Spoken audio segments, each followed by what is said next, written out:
The Hunter's Wife. Once there was a beautiful Afari girl called Kirdali. She lived with her mother and father. The family was poor. They had no camels or donkeys. All they had was a few sheep and goats. One day Kirdali went to the river to fetch water. But on the way home she fell and spilled her water. "Oh, my water," she cried. Boretto, a rich man, was walking along the road. He heard Kirdali and went up to her. "What's the matter?" he said. Then he saw Kirdali's beautiful face. At once he fell in love with her. "She's beautiful, she's lovely," he thought. "I want to marry her." The next day Boretto sent his uncle to Kirdali's father's house. "My nephew wants to marry your daughter," Boretto's uncle said. "What will he give me for her?" asked Kirdali's father. "He'll give you everything he has," said the young man's uncle. "And how much is that?" 100 cows, 50 camels, and many, many sheep and goats. Kirdali's father was very happy. "He'll give me all this for my daughter?" he asked. "Yes," answered Boretto's uncle, "all of it." "Then he can take her," the old man said. So Boretto gave Kirdali's father all his cows, his camels, his sheep, and his goats. He married Kirdali and took her to his house. But now Boretto was a poor man. "What are we going to eat?" Kirdali said. "Don't worry," her husband answered. "I'm a good hunter. I'll bring home something for the cooking pot every day." So Boretto became a hunter. Every day he went out and killed an animal. Every evening he brought it home and Kirdali cooked it for their supper. They were very happy. One day Kirdali's father came to visit her. "Well, daughter, how are you?" he said.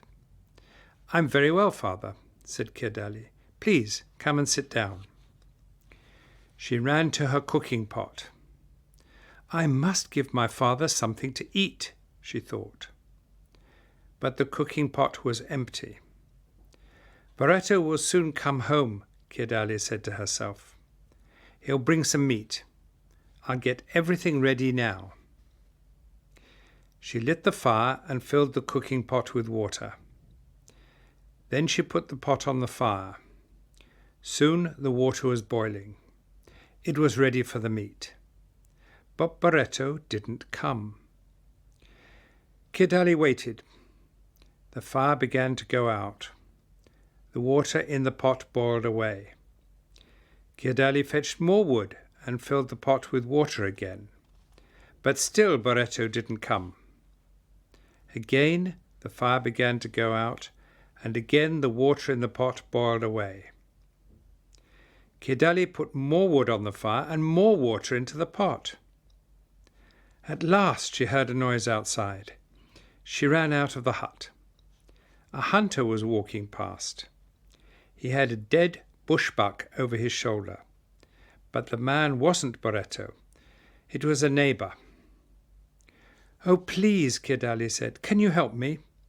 I have a guest in my house, but I haven't got any food. My husband is a hunter. He'll come home soon. Please give me a leg of your bushbuck. My husband will give you some of his meat later." The man looked at Kirdali. He thought she was very beautiful. "Yes," he said, I'll give you a leg of my bushbuck, but you must come and meet me at the well tonight." "What can I do?" Kirdali thought. "I must give my father some food." "All right," she said, "I'll meet you at the well, but please give me some of your meat now."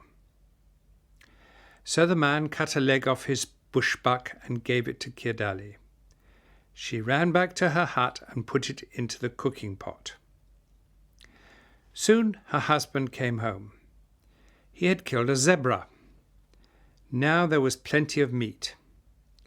The three of them sat and ate happily together inside Barretto's hut.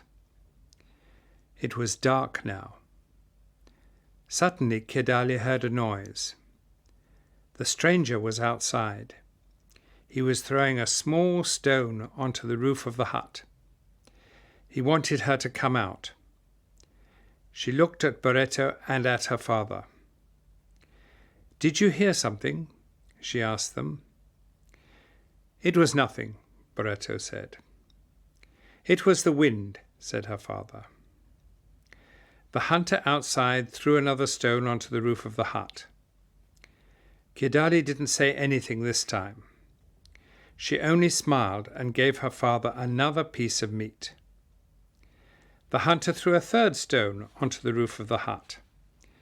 Gradded began to laugh. "What are you laughing at?" her father and her husband asked her. "I'm laughing at 3 fools," said Gradded.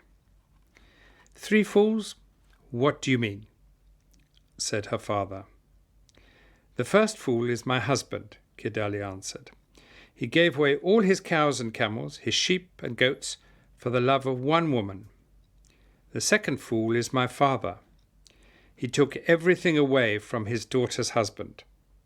Then he came to visit me. How did he expect me to feed him? The third fool is the man outside. He thinks I will meet him at the well because he gave me a leg of his bushbuck." The hunter outside the hut heard Gradded's words. He was afraid of her husband and he ran away. Gradded's father was ashamed. "You're right, my dear daughter," he said. "I made your husband a poor man. I will give him back half his animals." Only Barretto was happy. "My wife is beautiful," he said, "but she is clever too. I am a very lucky man."